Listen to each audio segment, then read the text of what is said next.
Yang bertobat di bulan Ramadan. Jadi kenapa saya ngambil film itu? Karena saya pikir mungkin ada image yang akan saya rubah sedikit dengan saya berperan di film tersebut. Jadi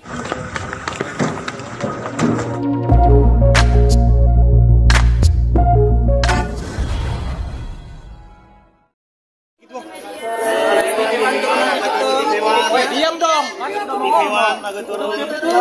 boleh. Maaf. Turunin.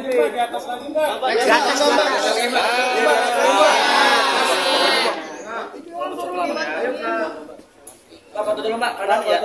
Iya, sudah ini. Iya. Satu lagi Mbak, sini Mbak, kiri. Iya, Kiri, Pak. Mbak, bisa dijelasin Mbak terkait pemeriksaan hari ini gimana Mbak? lancar sih ya. Pemeriksaannya juga seperti biasa karena udah pernah di BAP, jadi ya smooth, aman. Ada berapa pertanyaan sih Mbak tadi yang jadi? Totalnya 48 kurang lebih. Itu seputar apa aja Mbak? Seputar peran saya yang ada di film Keramah Lengkap. Gitu. Jelasin nggak mungkin perannya seperti apa di film tersebut? Oke, jadi begini teman-teman. Udah pada nonton filmnya belum? Udah. Pasti ada yang lihat cuplikan saya pakai mukena kan? Ya, nah itu kan juga saya ngambil kerjaan film itu kan karena memang saya pikir, bukan saya pikir ya, skenario yang diberikan kepada Siska saat itu memang berbentuk film religi. Jadi dan kita syutingnya juga di bulan Ramadan dan juga keluar filmnya itu pas Lebaran. Dan film religinya, skenarionya adalah sinopsisnya itu seorang PSK atau pelacur yang bertobat di bulan Ramadan. Jadi kenapa saya ngambil film itu?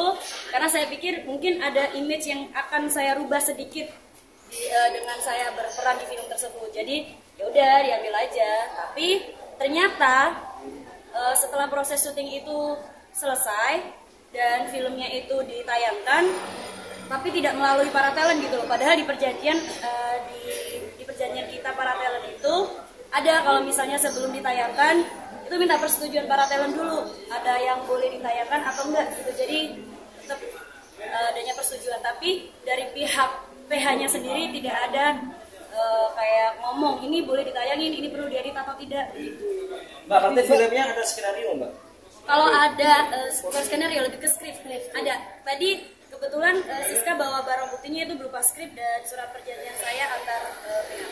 Berarti nggak semua pemain dikasih skrip gitu ya Mbak? Soalnya ada yang nggak Saya tidak tahu untuk judul film-film lain di kelas bintang ya. Tapi untuk Ramah Tunggak saya bisa jamin dan pastikan semua peran, semua talent dikasih skrip. Cuma adegan yang viral belakangan ini yang bisa menyeret beberapa nama termasuk saya, itu adegan itu tidak ada di skrip sama sekali karena benar-benar kita para talent dipaksa oleh si produser dan sutradara untuk beradegan dan berdialog seperti kemauan produser tersebut. Mbak, dibayar berapa Mbak? Perkenalan Mbak sama produser si I ini gimana awalnya terus kemudian diajak? Dari Instagram sih ya Mas. Dari Instagram. Jadi waktu itu si I ini udah lama banget reach out Siska lewat DM tapi nggak pernah Siska respon. Sampai pada akhirnya dikirimin itu sinopsisnya, ternyata sinopsisnya itu tadi film religi, jadi ya udah saya ambil. Mbak, dibayar berapa? Dibayar berapa sih Mbak untuk satu episode itu Mbak? Dibayar berapa? Iya, yang lain kan sejuta, beda-beda. Iya betul. Siska dibayar 10 juta. Untuk satu film. Unsur kekerasan nggak pada saat yang pemaksaan itu? Nggak ada sih kalau unsur kekerasan, cuma karena memang dibayarnya sudah di awal dan mau nggak mau kita talent udah ada perjanjian tanda tangan surat perjanjian dan dia sudah ketemukan Siska dengan tim legalnya. Jadi ya Siska pikir aman. Ya sudah, dan ada surat perjanjian legal hukum juga di atas materi juga. Dan untuk soal fee untuk 10 juta itu pun dari pihak mereka tidak menanggung makan, hotel dan tiket pulang pergi Siska dari Jogja Jakarta untuk pembuatan film tersebut. Siska tadi yang menjelaskan bahwa akan menyampaikan ke awak media bukti-bukti yang disampaikan ke penyidik. Itu bukti-bukti apa aja? Kebetulan sudah dibawa oleh penyidik, jadi mohon maaf karena sudah disita oleh penyidik. Salah satunya adalah skrip naskah yang ada di Keramah Tunggak full script dan kedua itu surat perjanjian. Mbak korban apa enggak Mbak? Kalau merasa dijebak sih tidak ya, bukan dijebak, tapi saya lebih ke dipaksa ketika kita syuting di situ itu sebenarnya kita mengikuti skrip dan naskah, tapi saat kita syuting tuh dipaksa untuk melakukan adegan-adegan yang tidak ada di skrip atau naskah. Begitu. Gimana sih Mbak rasanya ketika tidak sesuai dengan apa yang disampaikan di Oh, awal? saya udah mau pulang. Saya bisa ditanyakan kepada talent-talent yang lain di Kramatunggal, saya satu-satunya talent yang tidak ingin lanjut syuting saat itu karena dipaksa untuk beradegan di luar skrip. Tapi karena di surat perjanjian dia menyebutkan bahwasanya ketika ada tuntutan hukum nantinya pihak kedua yaitu saya sebagai talent tidak ikut bertanggung jawab. Jadi tanggung jawab penuh ditanggung oleh pihak pertama, makanya saya percayakan kepada mereka karena yaitu tadi saya diketemukan oleh tim legal atau kuasa hukum dari PH tersebut. Oh, berarti Mbak ini ada kontraknya ya? Bukan kontrak, hanya surat perjanjian selama proses syuting dan 3 hari itu. Mbak, penegasan Mbak. Di luar skrip itu apa Kak?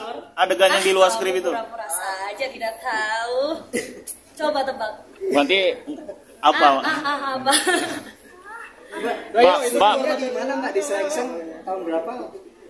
Syutingnya Serengseng kemana ya Mas? Di mana?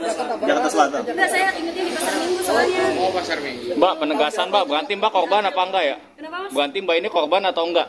Merasa menjadi korban. Saya hanya merasa dieksploitasi. Karena gini, setelah adanya film Kramatunggal 1, mereka masih menghubungi saya dan memaksa saya untuk bikin film Kramatunggal Part 2. Tapi saya tidak mau karena hasil dari Kramatunggal 1 aja sudah membuat saya merasa terancam gitu loh. Karena saya sudah pernah menjalani kasus hukum pornografi, jadi mau nggak mau saya harus lebih berhati-hati untuk menerima pekerjaan selanjutnya, betul.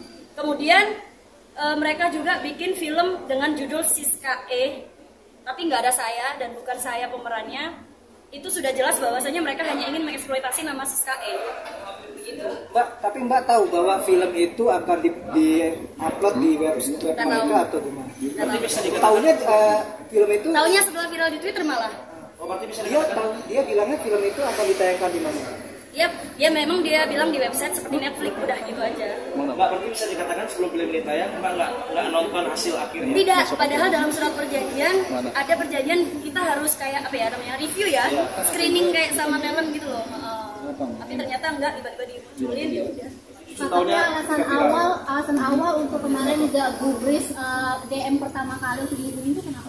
Karena aku tahu dia dari profil Instagramnya aja poster-poster filmnya sudah banyak talent-talent yang mungkin bisa dibilang kategori talent dewasa ya, dengan talent seksi-seksi gitu. Tapi ternyata setelah dia menawarkan sinopsis dan skenario, sinopsis singkat ceritanya film itu karena religi, jadi aku terima. Gitu teman-teman. Oke.